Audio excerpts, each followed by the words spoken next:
పరిశుద్ధాత్మతో నింపబడిన వారు ఆత్మఫలం ఫలిస్తారు. చూడగానే గుర్తుపట్టేటట్లుంటారు. సాత్వికము, దీన మనస్సు కలిగి ఉంటారు. పాటలతో ఎల్లప్పుడూ స్తుతిస్తారు. ఎల్లప్పుడూ కృతజ్ఞతాస్తుతులు చెల్లిస్తారు. తగ్గించుకొని ఒకరికొకరు లోబడి ఉంటారు. స్త్రీలైతే తమ సొంత పురుషులకు లోబడతారు. పురుషులైతే తమ భార్యలను ప్రేమిస్తారు.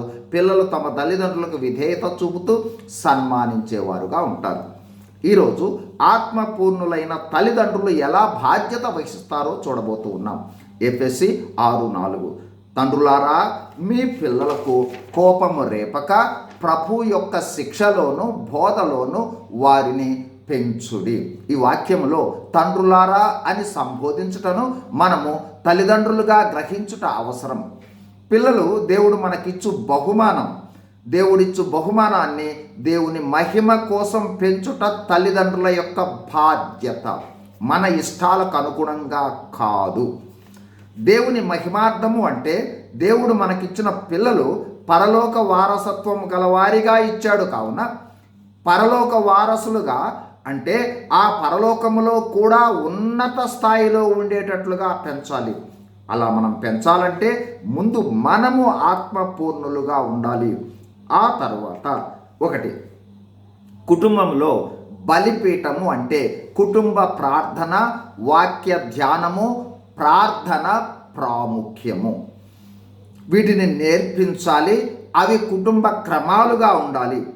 మాటలు వచ్చు సమయంలోనే దైవికమైన మాటలను నేర్పాలి. ఎందుకంటే చిన్నతనములోనే వారి ఇష్టాలు నిర్ణయమైపోతాయి కాబట్టి. 2, దైవికమైన విషయాలను గురించి బోధించాలి. క్రమశిక్షణను నేర్పించాలి. 3, మనం చేసేవి, ఆలోచించేవి, పలికేవి దేవుడు చూస్తాడని నేర్పించాలి. 4, చిన్నతనము నుంచే విశ్వాసము, పశ్చాత్తాపము, బాప్తిస్మము మొదలైన వాటిని గురించి తెలియచేయాలి, నేర్పించాలి. 5, ఈ లోకము అశాశ్వతమని, ఈ లోక జీవితము యాత్ర అని, దేవుని రాజ్యము శాశ్వతము, మన గమ్యము పరలోక రాజ్యమని నేర్పించాలి. 6, పరిశుద్ధాత్మ నింపుదలను గూర్చి తెలియచేయాలి. 7, వాక్యం చదువుట, ప్రార్థించుట, దైవికంగా జీవించుట నేర్పి వారికి మనము మాదిరిగా ఉండాలి.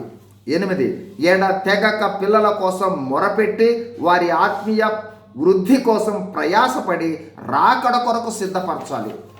9, చివరిగా యేసు ప్రభు తన జీవితం ద్వారా ఎలా దేవుణ్ణి ఆరాధించాడో, ఎలా దేవునిని మహిమపరిచాడో ఆ విధంగా వారు ఆరాధించినట్లు మహిమపరిచేటట్లుగా ఎడతెగక మనం ప్రయాసపడాలి. గాడ్